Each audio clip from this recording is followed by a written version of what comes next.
اور کچھ فرقہ پرست لوگ ہیں جو اپنے مسلک کو پروموٹ کرنے کے لیے ان کو ایک موقع ملا ہے دبے دبے لفظوں میں، وہ بھی کچھ تو بالکل واضح طور پر میڈیا پہ آ کے اور کچھ دبے دبے لفظوں میں اس طرح کی چیزیں پھیلا رہے ہیں جس سے تبلیغی جماعت بدنام ہو. تو کل سے مسلسل لوگوں کی کالز آ رہی ہیں دوست احباب کی بھی کہ بھائی آپ تبلیغ کے بارے میں کچھ بتاتا ہوں لیکن فتنے کے علاوہ کچھ بھی نہیں ہوگا. عربی میں کتاب ہے ان کی، میں نے خود پڑھی ہے، بہت بڑے چوٹی کے عالم اور بڑے نیک پرہیزگار. کتاب میں کیا لکھ رہے ہیں؟ تبلیغی جماعت والے کیا ہیں؟ قبر پرست. میں نے کہا اگر کچھ اور کہہ دیتے شاید ہم مان لیتے، شاید امکان تھا.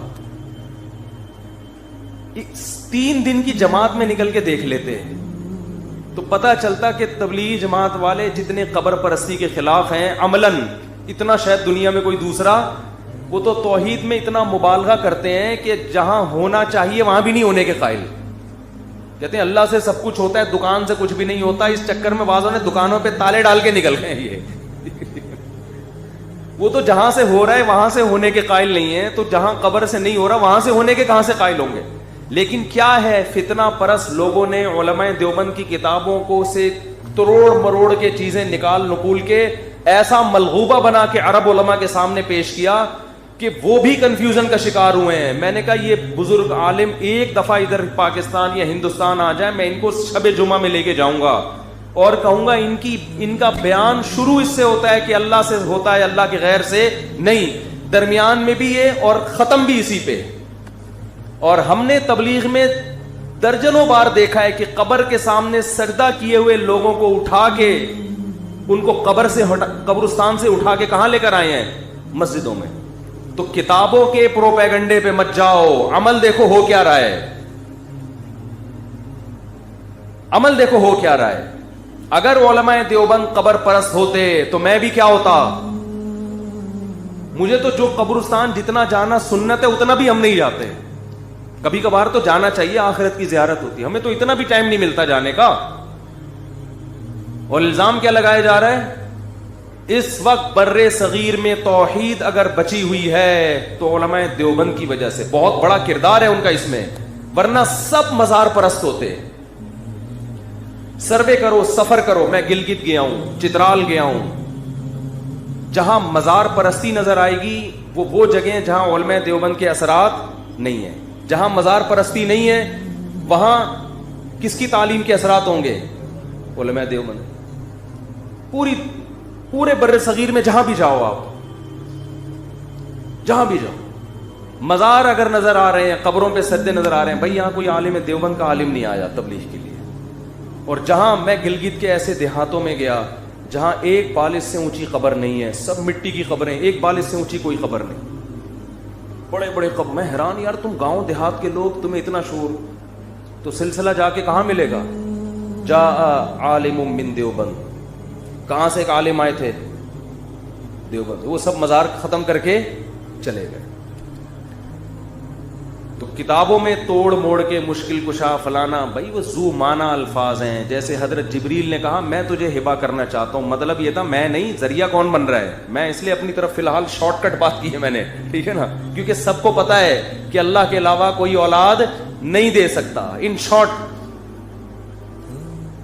تو بھائی اپنے عقیدے کو مضبوط کرو. اسلام توحید کے معاملے میں بہت حساس ہے. مدد صرف کس سے مانگی جائے گی؟ اللہ سے. مزاروں پہ حاجات پوری نہیں ہوتی. ایک آخری بات کر کے بیان ختم کرتا ہوں. ایک صاحب جن کا آدھا دھڑ فالج زدہ تھا، آدھا دھڑ ہی ہوتا ہے فالج میں، مجھے کہنے لگے کہ میں دعائیں مانگ مانگ کے تھک گیا، میرا فالج ٹھیک نہیں ہو رہا. مجھے کسی نے کہا ہے فلاں بابے کے مزار پہ جاؤ تو وہاں جا کے دعا مانگو تو یہ دھڑ کیا ہو جائے گا، ٹھیک. میں نے کہا جس بابا کی قبر پہ جا رہے ہو آپ کا آدھا دھڑ کام نہیں کر رہا، ان کے دونوں دھڑ کام، تبھی تو قبر میں گئے ہیں. میں نے کہا اگر ان کے دونوں دھڑ میں سے آدھا دھڑ دور کی بات ایک آنکھ بھی کام کر رہی ہوتی نا، مثال کے طور پر آپ کسی بزرگ کا انتقال ہو گیا، آپ نہلا رہے ہیں، ہمارا اسٹائل ہی یہ بات کرنے کا نا. جب میں نے اس کو کہا تو ہنسنے لگا. وہ میں نے کہا جس کے پاس جا رہے اس کے دونوں دھڑ کام نہیں کر رہے بھائی. تو میں نے کہا اگر پھٹے پہ ان بزرگ کو جب نہلانے کے لیے لٹایا تھا ان کا آدھا دھڑ کام کرنے لگتا, تو جو نہلانے والے ہیں ان کے دونوں دھڑ کام نہیں کرتے, مر جاتے وہ خوف سے. کسی بھی مذہبی تنظیم کو بدنام کرنے کا انہوں نے پوری بلی تبلیغ جماعت پہ ڈال دی ہے, اور سب کو پتہ ہے وہ کون لوگ ہیں. میں ایسی باتیں نہیں کرنا چاہ رہا کہ جس سے ملک میں مزید فرقہ واریت پھیلے اور ایک دوسرے پہ الزامات ہم لگانا شروع کر دیں. دنیا کی ایک واحد جماعت ہے جو فرقہ واریت کے لیبل سے پاک ہے, جس کے طرز عمل میں آپ کو طنز نہیں ملے گا, جس میں فرقہ واریت نہیں ملے گی, جس میں کوئی تشدد نہیں ملے گا. تبھی پوری دنیا میں بآسانی تبلیغ والوں کو ویزا مل جاتا ہے اور بآسانی وہ جا سکتے ہیں. اس کی وجہ یہ ہے کہ ایک ہمارے پاس دنیا کو دکھانے کے لیے واحد ایک جماعت ہے جو اسلام کا ایک ہم بتاتے ہیں کہ دیکھو یہ ہے اسلام, یہ ہے اسلام کا اصل تعارف. تو ایک ایسی جماعت جس نے آج تک گورنمنٹ کے کسی لاء کے خلاف مخالفت نہیں کی ہے, کسی کے مزاحم نہیں بنے ہیں, تو بہت افسوس کے ساتھ کہنا پڑتا ہے کہ اس جماعت کو مسلسل طعن و تشنیع کا ہدف بنایا جا رہا ہے. جماعت سے اللہ نے بہت کام لیا ہے. آج میں اگر اللہ مجھ سے کوئی ٹوٹا پھوٹا کام لے رہا ہے تو یہ اس میں بنیادی کردار تبلیغ جماعت کا ہے. آپ جتنے بھی دیندار لوگ دیکھیں گے, میں نہیں کہتا کہ 100%, لیکن آج اگر آپ کو لوگوں کی داڑیاں نظر آ رہی ہیں, آج لوگ آپ کو نماز پڑھتے ہوئے نظر آ رہے ہیں, تو کہیں نہ کہیں لنک اس کا تبلیغ سے جا کے نکلے گا. اکثریت کی بات میں کر رہا ہوں. تو ہمارے پاس پوری دنیا کو دکھانے کے لیے ایک ہی ہے جس پر ہم فخر کر سکتے ہیں, تو ہمیں اس جماعت کو اس طرح طعن و تشنیع کا نشانہ نہیں